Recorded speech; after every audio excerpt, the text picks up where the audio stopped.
Hi, everyone, and welcome to ALOUD. My name is Miranda King, and I'm the program producer here at the Library Foundation of Los Angeles. Through fundraising, advocacy, and innovative programs, the Library Foundation strengthens and promotes greater awareness of the Los Angeles Public Library and its essential services. I'm very excited about the program you're all about to see here tonight, but before I welcome our guests, I'd like to talk for a moment about one of the programs the Library Foundation supports. Summer with the Library, part of the Reading Challenges program at Los Angeles Public Library. Reading Challenges aim to motivate Angelenos to participate in year-round reading and engaging activities and inspire literacy and learning through themed programming. The next challenge goes until August 7th, and you can register online now from the library's website. Programs are completely virtual this year, and there are prizes for all sorts of participation. Please visit lapl.org/events for more information. In Finding the Mother Tree, Suzanne Simard shows us that forests are actually social, cooperative creatures connected through underground networks. The trees perceive and recognize neighbors, compete and cooperate, learn and adapt their behaviors, remember the past, and have agency about the future. The forest provides a beautiful model of resiliency, adaptability, and recovery, one that can inspire all of us after a year spent apart. The trees take care of each other, and so must we in order to thrive. I'm honored to introduce our two panelists for tonight. Suzanne Simard was born in the mountains of British Columbia and was educated at the University of British Columbia and Oregon State University. She's a professor of forest ecology in the University. She's a professor of forest ecology in the University of British Columbia's Faculty of Forestry. She's a pioneer on the frontier of plant communication and intelligence, and an incredible writer who conveys complex technical ideas in a way that is dazzling and profound. Her work has influenced filmmakers like James Cameron and writers like Richard Powers, and her TED Talks have been viewed by more than 10 million people worldwide. Her newest book is Finding the Mother Tree, Discovering the Wisdom of the Forest. Jia Tolentino is one of the sharpest cultural critics and essayists writing today. She is a staff writer at The New Yorker and the author of the New York Times bestselling essay collection, Trick Mirror. Formerly, she was deputy editor at Jezebel and a contributing editor at The Hairpin. Her work has also appeared in the New York Times Magazine and Pitchfork, among other places. She lives in Brooklyn. Please join me in welcoming Suzanne Simard and Jia Tolentino. Hi, thank you both for being here. Thank you, Miranda. Oh, Suzanne, I think you're muted. Yes. Thank you, Miranda. A classic Hi, problem. Yes. And hello to everyone who is here, on the month 15 of Zoom events. It means so much to be with all of you. I wish it was in person, but it is a pleasure to be transported to your kitchens and living rooms and bedrooms tonight. And thank you to the Library Foundation of Los Angeles and to ALOUD for making this happen. We're going to talk for about 35-40 minutes and then take questions. So please put questions in the chat.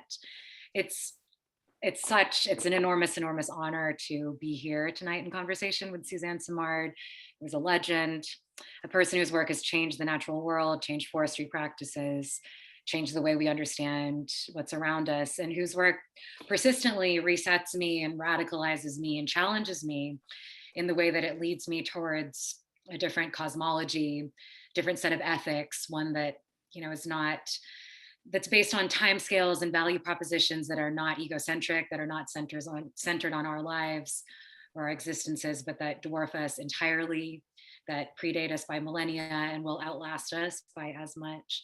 And it's, the sort of psychedelic smallness that I crave, that I found myself craving more than ever over the past year, and that opens up this sort of new path to wonder and gratitude and fumbling towards this knowledge of how to live. Thank you, Jia. That was a really great introduction. I feel like I'm fumbling all the time too. So well, that's really good to know. We'll get to all the things in your beautiful memoir that reassured me.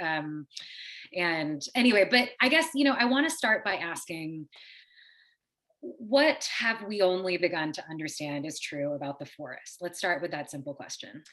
Wow, that's such a great question. And I think if I look back to when I started this work and what we understood then, that the forest is made of trees that are there to compete, based on, basically how we understood evolution, that we learned from Darwin, that, that competition is what drives speciation.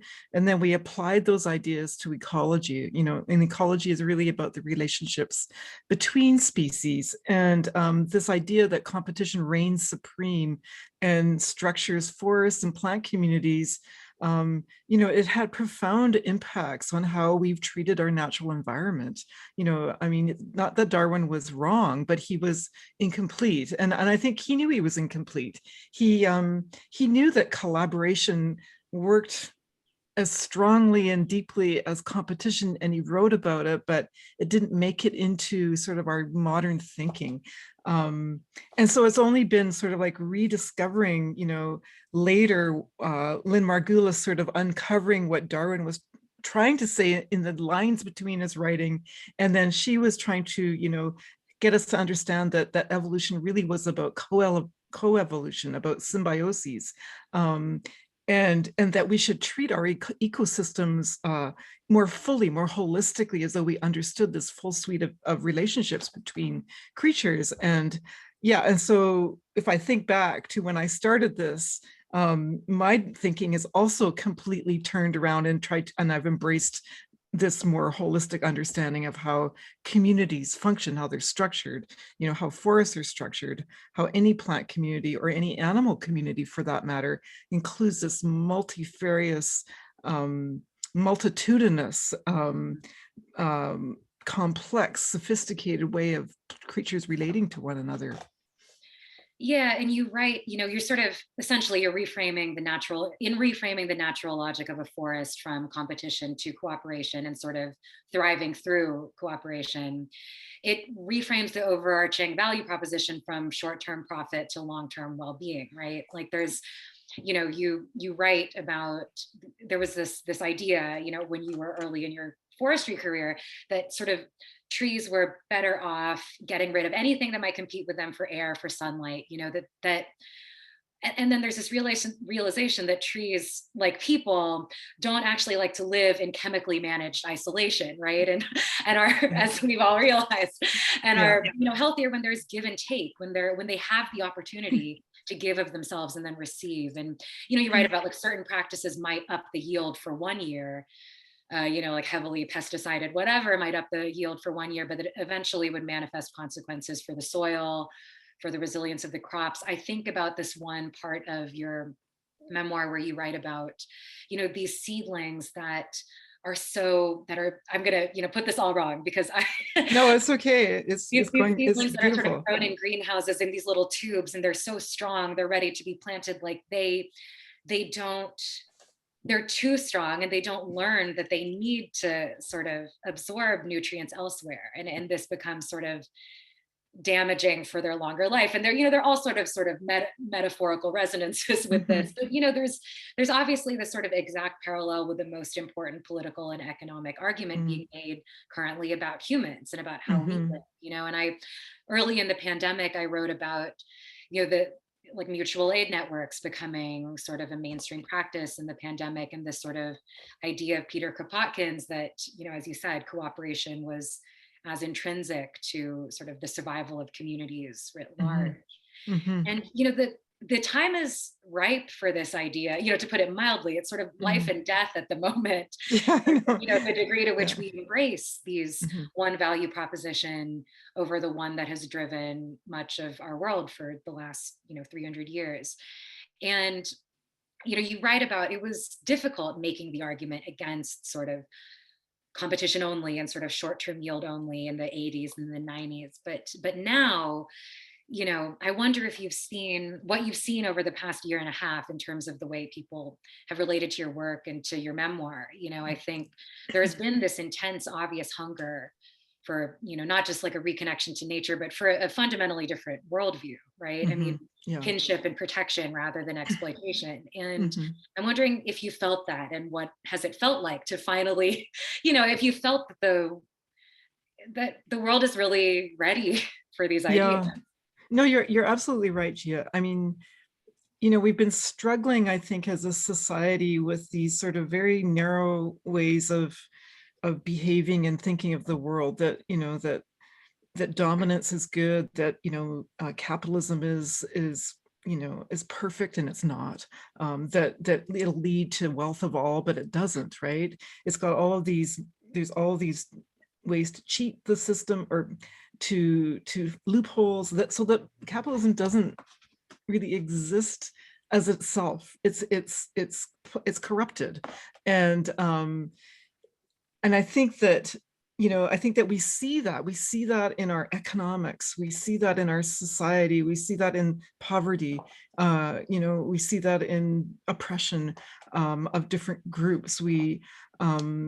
It's too easy for the dominant to really become more and more dominant, and the inequality and wealth is a perfect example. It's really like the litmus test of how well this capitalistic model is really working.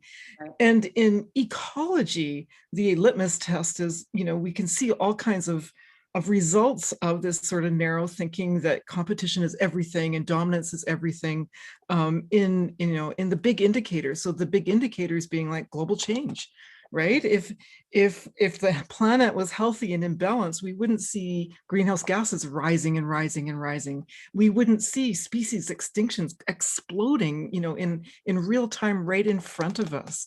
And I think that, and even though, we, in our everyday lives, it's not that we want any of this. Most of us are just not even aware that, as we're living our lives, that all around us, our lives are actually being managed. Our food is being managed, our forests are being managed, and not with faulty theories.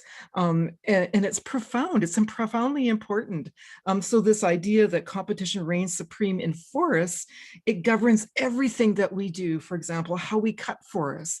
Clear cutting is about opening up the space to let all that light in so that we can grow trees that are bigger and faster than the past, and then we apply herbicides to get rid of the plants we don't want, because we want, them not to be competing with these conifers or whatever the plantation that we're trying to grow. And then we space them, and then we prune them, and then we do all these cultivation practices with the idea that, we can create these big trees that dominate. And yet, what we've missed here is half the picture, which is that they depend on their neighbors, right? They depend on their kinship. They depend on good relationships with other trees and other plants and the soils and fungi and bacteria, and goodness knows, even people. And so once we figure this out, once we see the fuller picture, that there's collaboration, there's competition, yes, there's parasitisms, there's all kinds of other benefits in the forest that trees rely on, that they're part of that. Once we see the fuller picture and then change our management practices, we can create a healthier forests, healthy agriculture systems, healthier meadows and prairies, and this will all have immediate feedbacks to climate, right? We'll start mitigating climate change. We'll start saving species. We'll start creating more equal, I think if it transcends and cuts across to our society, human societies, it will change that too. So it is really important that we get a grip on this. Yeah, well, and you write about, and I think this is something, like I was just watching some TV show on my laptop last night, and I saw the Charmin commercial that's like, we plant a tree for everyone we cut down. And I think now there's sort of this dawning realization that actually there is a massive difference between a single tree planted in one of these orderly plantations and the amount of sort of carbon capture that these old trees. I wonder if you could talk a little bit about that. Yeah. Yeah, it's like, oh, we'll get carbon offsets, we'll plant another tree, but actually, it's not like that. It's not right? equal. Yeah, it's not equal at all. And that's a really important point you bring up because I think people want to know what to do the right thing, right? How do we, how do I invest to promote the right practices that will mitigate these negative effects that we're seeing in our ecosystem? So you're right, like old forests, they store tons and tons of carbon. An old growth forest, it stores mega tons of carbon. The redwood forests are some of the biggest carbon sinks in the world. The West Coast forests, all the way from Alaska down to California, these are huge carbon storehouses. The Amazon, the boreal forest, the taiga of Russia, all these places are crucial. And yet here we are cutting them down as fast as we possibly can. Yeah, and each time we cut down those forests, half the carbon is above ground, what we see, half of it is below ground. And as soon as we cut the above ground part and take away those big stems, about 65% of it just evaporates it into the air immediately. So that's from turning these big old trees into toilet paper and paper that basically disappear within the year, and then some turn into longer term products, but really there's nothing like storing it in a tree. And these old trees continue to accrue carbon as they get older and older and older, which has also been misconstrued in the media, or sorry, even in literature, I guess, but also in, how people promote, their own interests, that old forests are decadent. They're not at all. They continue to accelerate, they continue to accrue or sequester carbon more and more, compared to a plantation where as soon as you cut it, most of the carbon has gone into the atmosphere. 65% is a good estimate. Below ground, that forest floor, the mineral soil underneath, that's where half the other carbon is in the roots, and that starts to decompose. And so some of that we also lose as well. And the longer we leave it fallow or, plant these little seedlings, they can't stop the carbon from mineralizing and escaping into the atmosphere. They've got to be returned as quickly as possible to old forests. And that takes decades and decades, if not hundreds of years. Yes. So right now it's absolutely crucial because climate is changing so quickly that we keep these old forests in place, protect them, reforest the places that we've deforested. And if we have to cut, to focus it on places that have already been cut and the losses have already been realized. Yeah, and you, right, you mentioned there is sort of this vague idea that sort of valuing these old trees is this sort of emotional or aesthetic or kind of proposition, when in fact, the argument is really one, or there are many arguments, but a primary one is survival of human life or life in general. Yeah. But and you're right, like there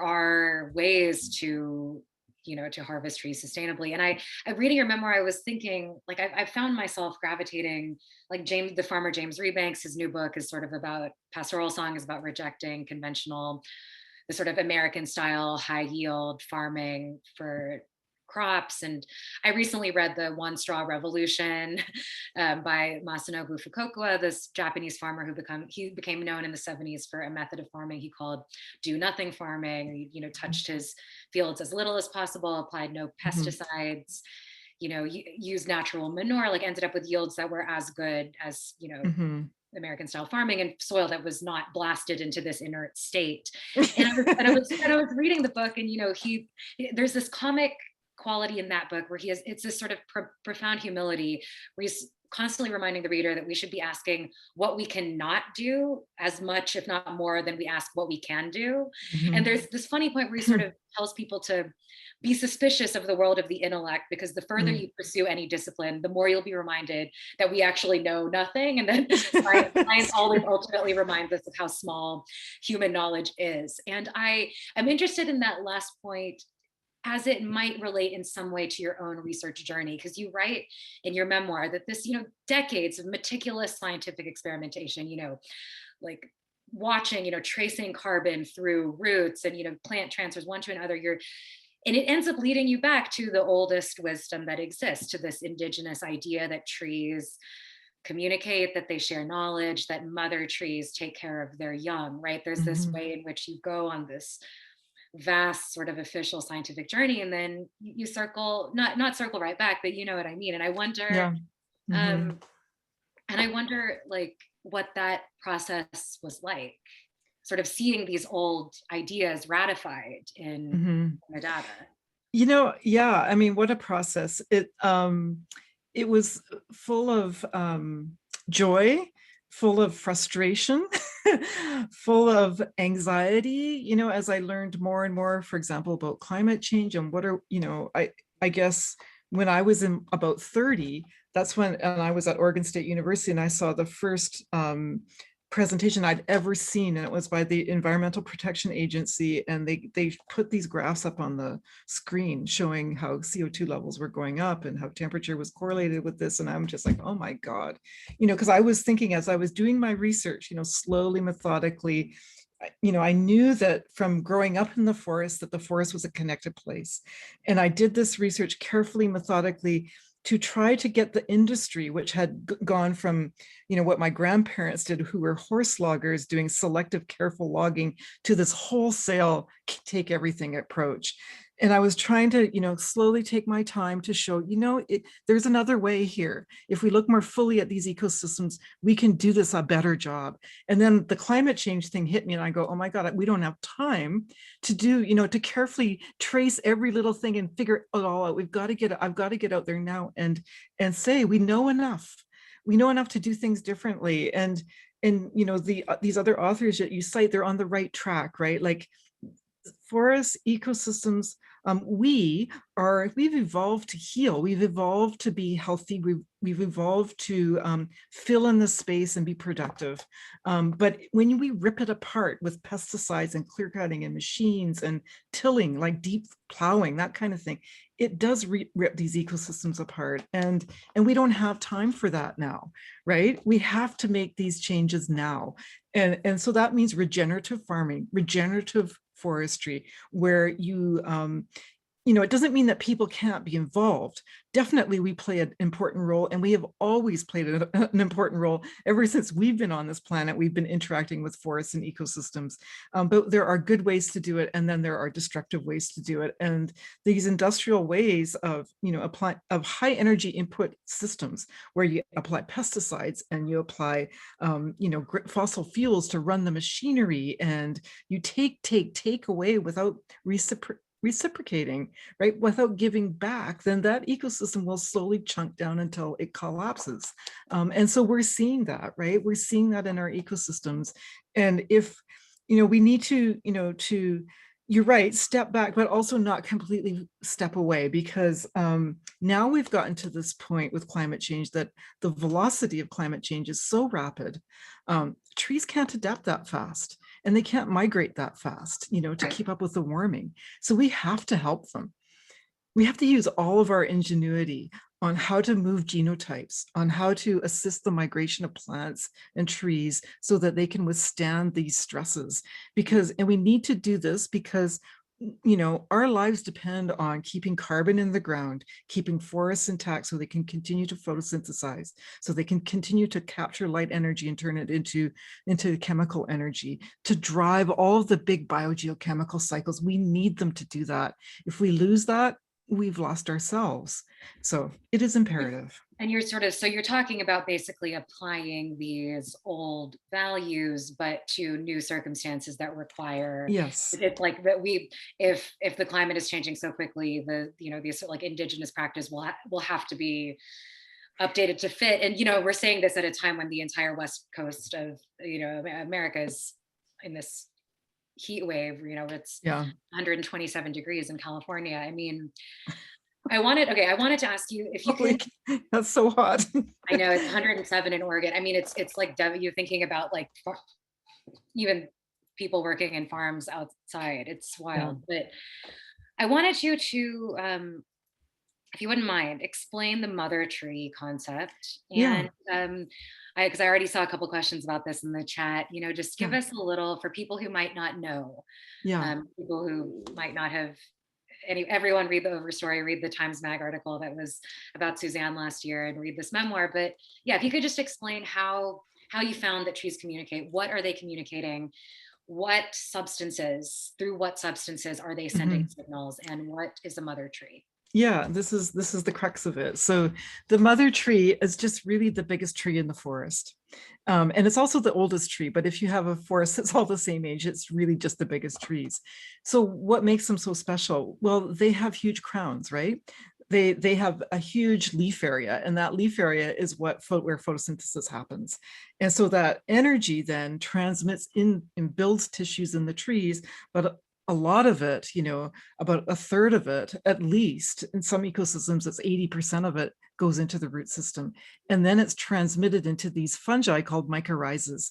And a mycorrhiza literally is a fungus root. It's a relationship between a fungus and a root where the tree provides this photosynthate, this energy to the fungus. The fungus grows mycelium, the fungal hyphae, through the soil, and the mycelium picks up nutrients and water and brings it back to the tree in an exchange.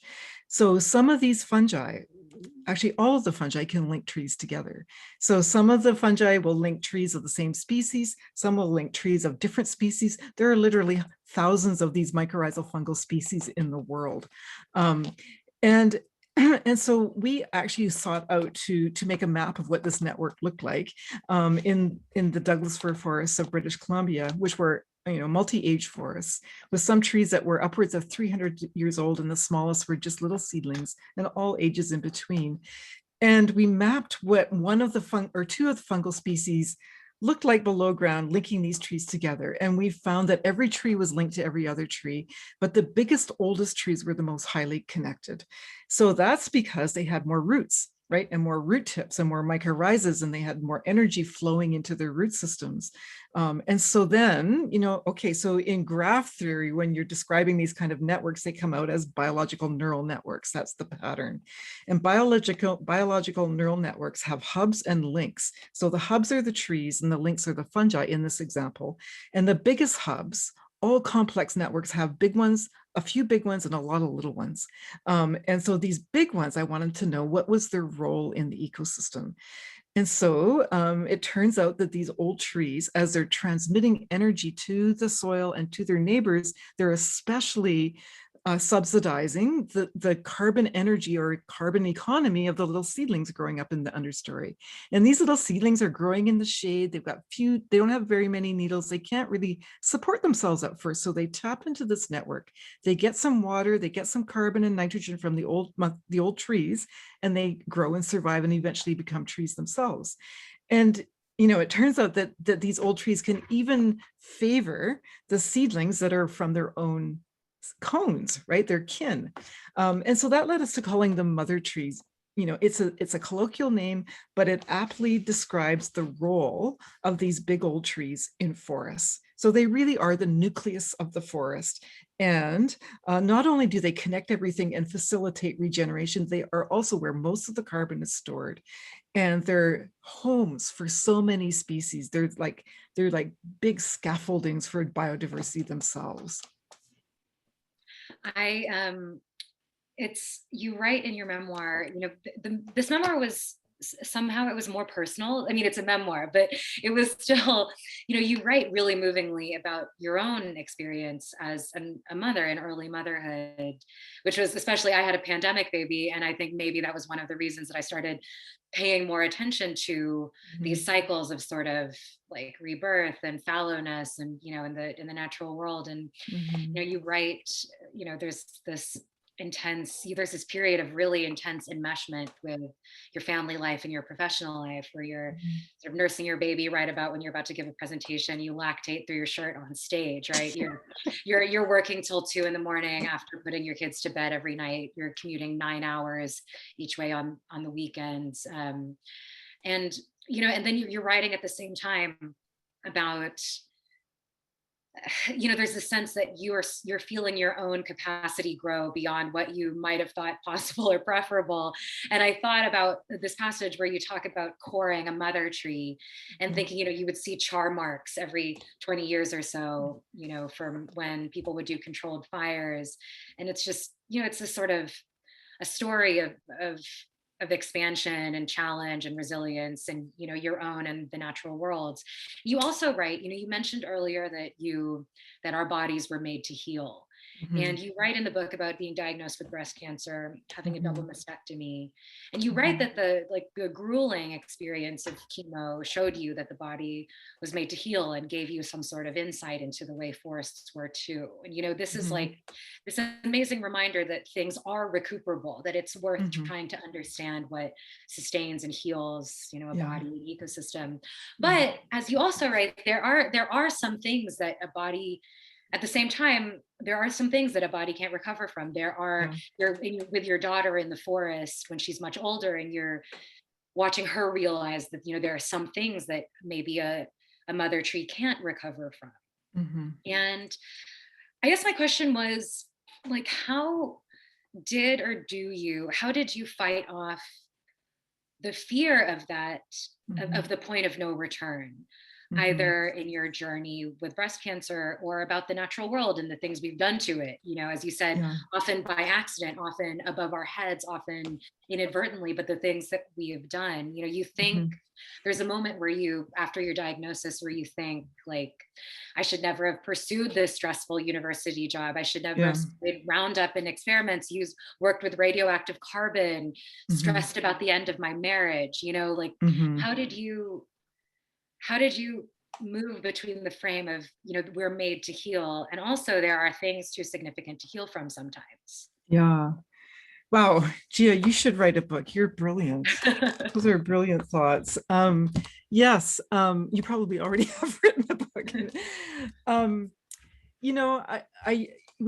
think all of us, we go through this life journey, right? We grow, we learn, and for me, and I think I'm not atypical, but you're born, you have this wonderful life, but there's this specter of death. We're afraid of death. I think most people probably wonder, what's death like? Is it really awful? Am I? And for me, it was more like, I just want to live and I don't want to die. And, but I had this fear, and then I got this deadly disease, um, and I had to come to grips with it, right? I had to get beyond it.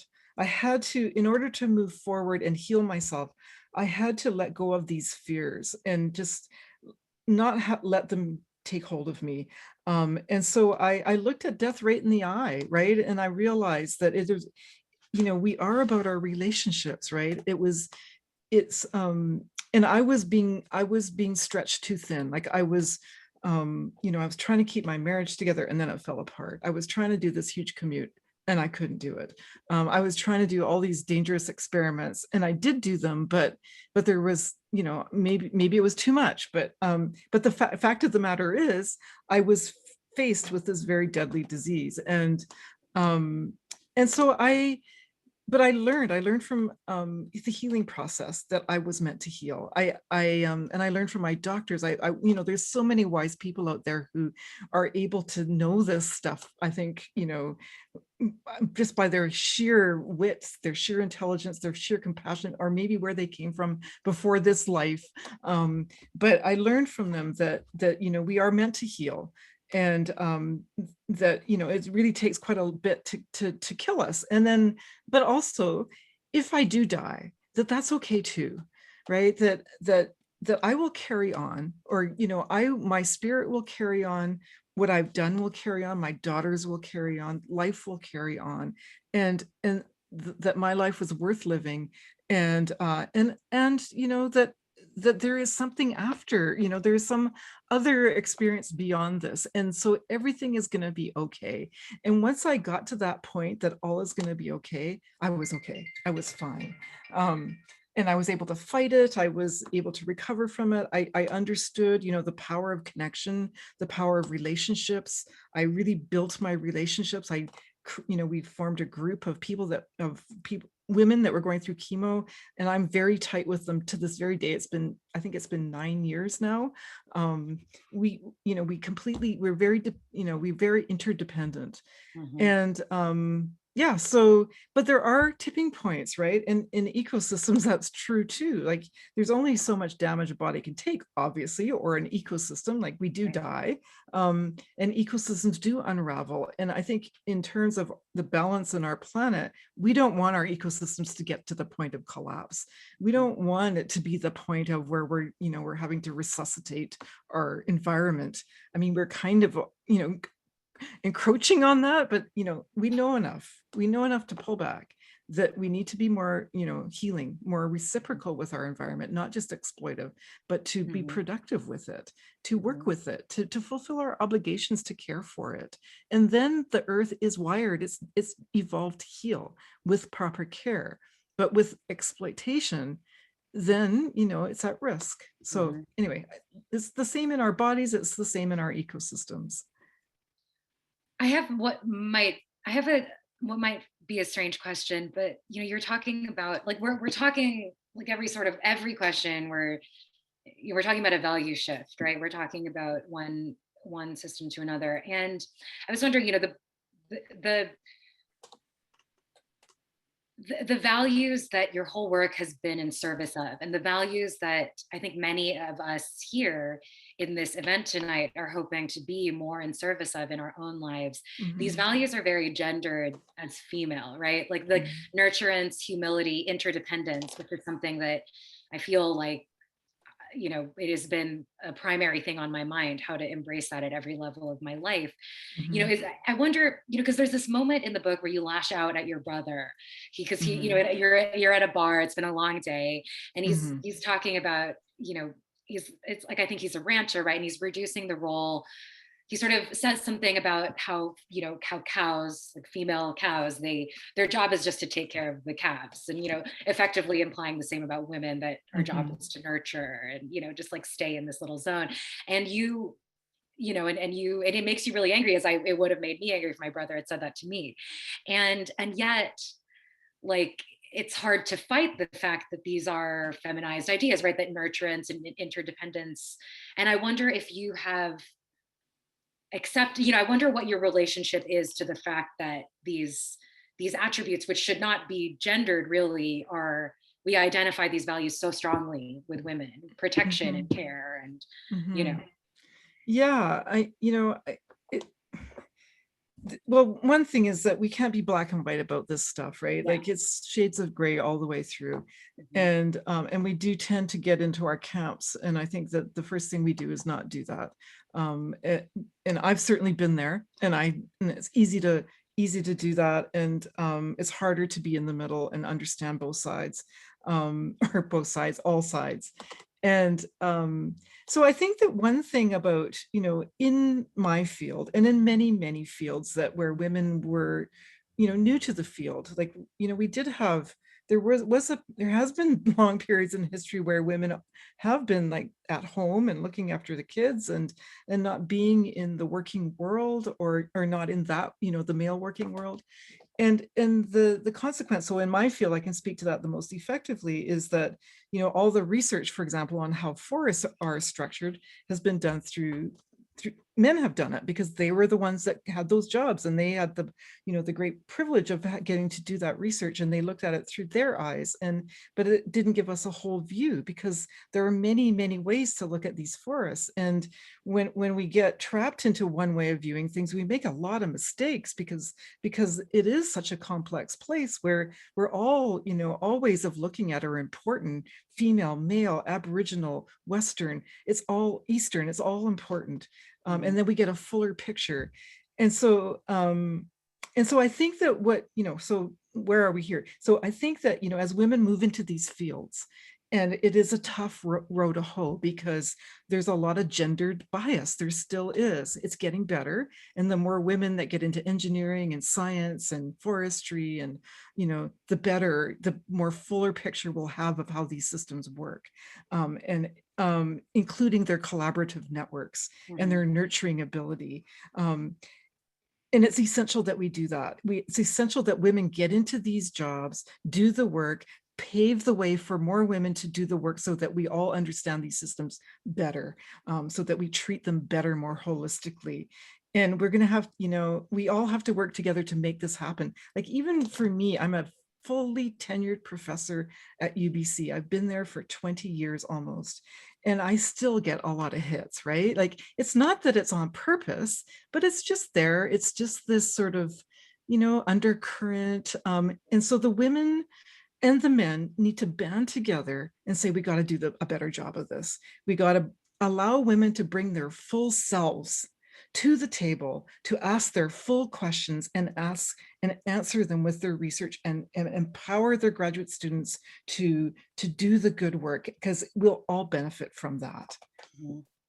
Well, and there's this sense, kind of this through line through the book, where people are sort of looking at you and the ideas that you're espousing, as if it's like, oh, look at this woman talking about like this like hippie, like, let's have all the plants together. There's this idea that, again, it's this sort of like almost emotional proposition, when in fact it's not, when in fact, in like a more equal and just world and society, like these values would not be gendered, that care would be shared and, distributed, right?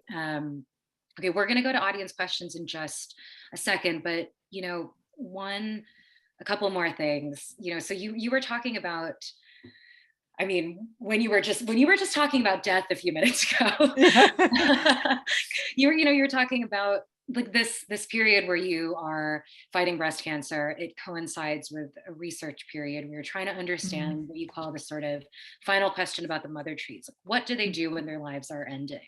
Do they pass on their resources and sort of one last push of nurturing, right?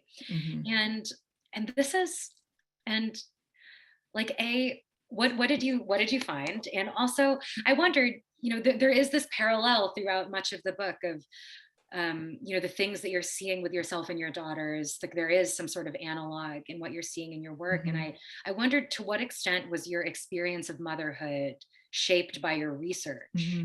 Yeah. Or vice versa, right? Your research shaped by your experience of motherhood.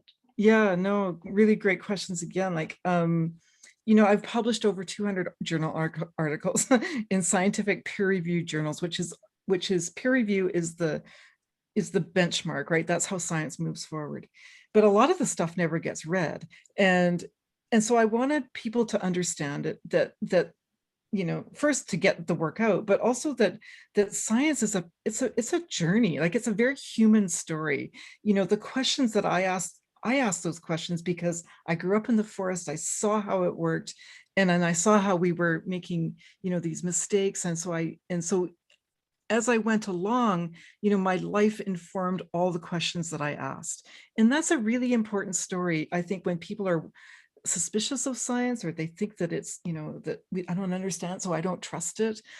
I wanted to dispel that, because science comes from us. It's about how we make sense of our world. It's how we come to understand how the world works, and then we can, have agency in how it moves forward. And I wanted people to know that it's just a human thing from our hearts, and it's a passion, and it's full of compassion, and it's yeah, and that our lives, are informed by our science, and science informs our lives. And I can't emphasize enough how important it is to embrace this, that, this is really meaningful work, and each person's experience comes to the table, and in a really meaningful way. I don't think anybody would have asked the questions that I asked if I hadn't done it the way I did it, right? That I was a mom, that I got breast cancer, that I was trying to figure out, what do I do if I die and my kids are only 10 years old? And and that was why I asked the question of, what happens when a mom is dying, or a mother tree is dying in the forest? What about the seedlings around her? And so I did this experiment with my graduate students, where we stressed a mother tree to the point of dying, and then followed her energy, basically carbon, using carbon isotopic tracers. And we trace carbon-13 as it moved through, from photosynthesis to the roots, through the mycorrhizal network, and actually into the seedlings, that especially the ones that were the kin seedlings, this is her own kin. And more energy went as she passed on. And so this was a profound discovery, that not only was the energy not just evaporating into the general atmosphere, it was being directed, and it was being directed into her own kin, into her genes, which is very Darwinian, right? That is a survival of the fittest concept. But here it was, right? These ecosystems are really designed, as I say, to heal through multiple generations, not just one mother tree dying. It's actually sending on resilience to the next generations, her children as well. So anyway, it's all, bringing ourselves to our work is really, really important, our full selves to our work. It's wonderful to hear that from you. I'll say just the last thing before we go to audience questions. You recommend towards the end, there are a lot of people asking, like, what should we do in the chat, and the question of what we it's, like, we could talk about that for an hour, but there is one among the things that you suggest at the end, or the epilogue of the memoir. You suggest that people start, as like a very first starting point, that people connect with a plant that they can call their own. And it sounds so simple, but I was realizing reading that actually was the beginning. That was like that was maybe 4 years ago for me, that I got my first house plant, and it legitimately changed. It has been a slow, it has been that finding a plant that I could connect with. And I really appreciated that simple tip. Yeah, no, it's really important. It's very fundamental. It's being connected, and you can do that. Just go sit with a plant, go sit with a tree. And before you know it, you're going to be part of that tree. You'll be looking after it. It'll be your caring circle, right? It connects you to nature really profoundly. Let me ask you, so a question from the audience: how has your research affected current forestry practices, and what change in practices do you see that give you hope for the future? Yeah, that's a great question. So, I've always said that over all my decades of research, that forestry practice hadn't changed, hardly at all. We're still, the vast majority of cutting in Canada and in the US is clear cutting. Now you're seeing more trees left in these cuts, but they're, begrudgingly left. Usually they're the smallest trees, the ones that are the least valuable. And then there's still herbicide spraying, right? There's still getting rid of these native plants. That still goes on. However, there is a shift, right? Up where I live in British Columbia, there's been enormous protests lately against the last remaining really iconic valley bottom old growth forests. We've only got 3% left. And so people are standing up and saying, hey, what about my future?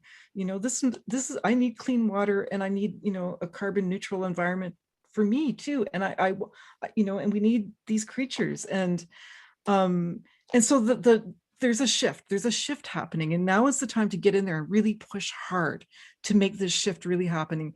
And one of the things I can note as a concrete example is that I was asked to participate in this industry talk this last week.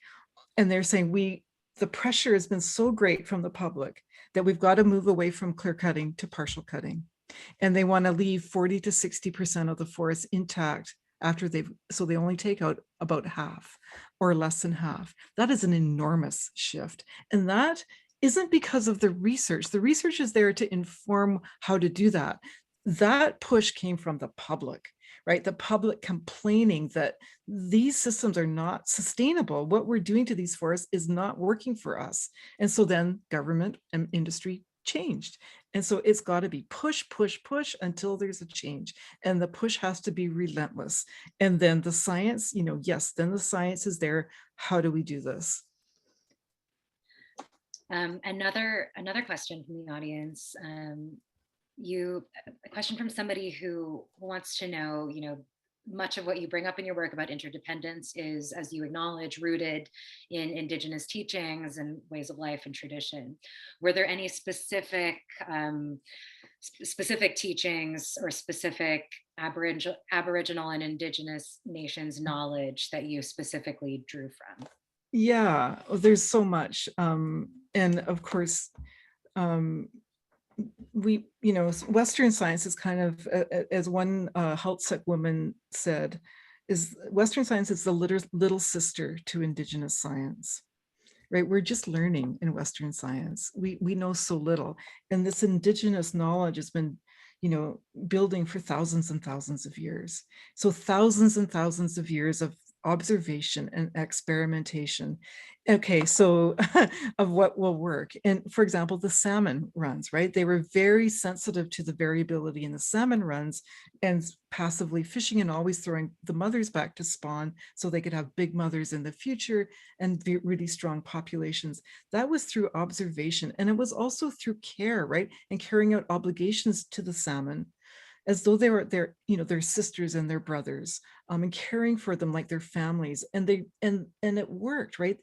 The populations were healthy and strong. And I think that, one of the biggest lessons for me as I was doing my work and struggling with the forest industry and trying to get them to acknowledge that the forest is a connected place. And then I was fortunate to work with a Tsimshian woman who was my postdoc at the time, who was a salmon fisheries scientist. And she demonstrated to me how this worked. And she said, the way our worldview is that we were all connected, that we are all related, whether you're the wolf or the salmon, the bear, the person, we're all related. We're all in this together. We need to work with each other, and it's about our relationships, and we need to nurture those relationships, honor them, and reciprocate, with our brothers and sisters, look after them and they'll look after us. And I think that for me, that was like, yes, that's what I'd been trying to struggling with in my own Western narrow view of science, and trying to fight this industry that was so steeped in this exploitation model that, that when she said those things, I was just like, manna from heaven, thank goodness, this makes sense.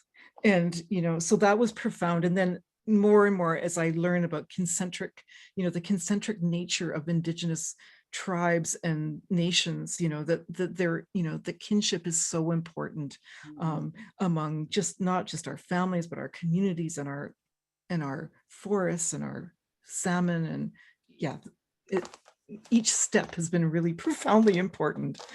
There's a great question in the audience chat about the fact that many people don't have the privilege of being close to nature, right? Of like that have not grown up with the ability to generate a connection to nature for whatever reason. The question is sort of like how do we communicate the value of caring for and protecting ourselves in these places? And I wonder if you have an answer for that. But for me, what you just said, I think one of the ways I've been trying to think through this myself is it is the value system of kinship. It is a value system that is against hierarchy and towards equality. I mean, it's all one and the same. It's like working towards that value system, even outside of nature, is ultimately something that will benefit nature. Yeah. No, you've hit it on right on. Like, I think most people have some access to a plant or a bug or an ant or a worm.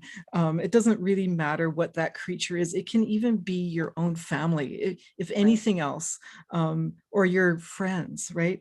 So think of how your relationships work with your family, for example, or your friends. If you're always taking, the friendship collapses, right? It's got to be reciprocal and to be a healthy relationship. It's a give and take thing. Now extend that idea. Think of yourself as an eagle that's flying out and seeing the world as a broader and broader place. And your family also includes the forests and the rivers and the oceans and the salmon. Now those relationships with them are the same. We've got to treat them the same as we would with our friends and our family. It's reciprocal.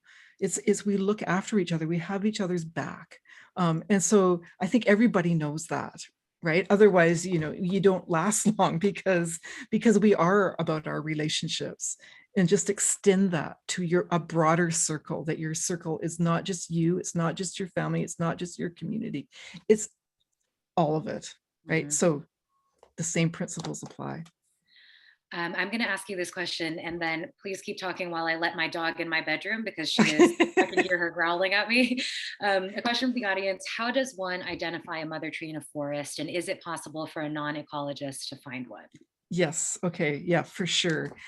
So the mother trees are just the biggest trees in the forest. They're, pretty much, every forest has structure, physical structure, where there's smaller trees and bigger trees. And just, trees get a head start because maybe their species is, fast growing, or the seed landed on a really productive spot, or a wet, a nice microsite.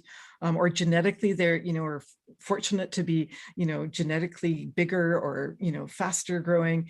So those are the trees that become the mother trees. They just are that bigger stature tree in the forest. You can go into any forest, any park, and you'll see these trees. You can pick them out. They usually have bigger diameters or bigger girth, and height is correlated with girth, and correlated with girth is the crown. The crown is the leaf area, and that's where the photosynthesis happens. That's where the energy of the light is converted to chemical energy, and that's what drives, the role of the mother tree in providing energy to the whole system. Yeah. Yeah, it's kind of amazing. Like I feel like I was reread the Overstory this past year and was like just like kind of stoned and like, wow, trees are literally eating sunlight and water. And I felt like a like small child learning it for the first time. I'm gonna end with a question that might seem silly, but I also really want to know. Someone from the audience asked, for both of us, what are your favorite trees and why? Yeah. I will say that I have an aspen in my backyard. I have 4 aspens, and beautiful. I have come to really appreciate the particular sound that aspens make. I learned that they spring up first because they can do well with like lots of sunlight and not much else, and they just have these little crowns of loud little leaves and these spare trunks, and I really like them. Yeah, they are absolutely beautiful. I agree. And they're clonal, which means that they can cover huge areas and be one individual that's got many stems that are clonal. They're absolutely like stunning. Jellyfish, where you don't know how to classify the group, whether it's one or it's wild. Yeah, exactly. Yeah, I think my favorite tree. Well, I have lots of favorites, so it's hard. It's like saying what's your favorite kid. Like you can't do it, but one of the ones. Who's your favorite kid? Just kidding. both of them, really. Anyway, I love backpacking, and I spent a lot of time in the subalpine and the alpine, and the subalpine forests around here in Canada, where I live. There's a lot of subalpine fir, and they grow in clusters where you have, the center parent trees, and then as they protect the soil, and the seedlings grow up around them, and so it really does look like this little family in the forest, these islands of trees, and they provide shelter for hikers too. So yeah, I think that I have a lot of fond memories of hiking among these trees and even hiding in them in big snowstorms. So I think they're one of my favorites. That's so cool. God, trees are cool, Yeah, they are. Okay, well, it has been so lovely to speak to you. Likewise. Such a pleasure. Likewise. And our hour's up, and thank you to ALOUD, to the Library Foundation of Los Angeles, the Los Angeles Public Library, and to the over 300 people that came and hung out.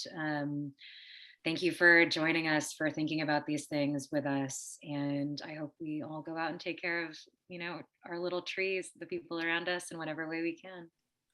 Thank you, Jia, and thank you for everybody for listening. Bye. Bye.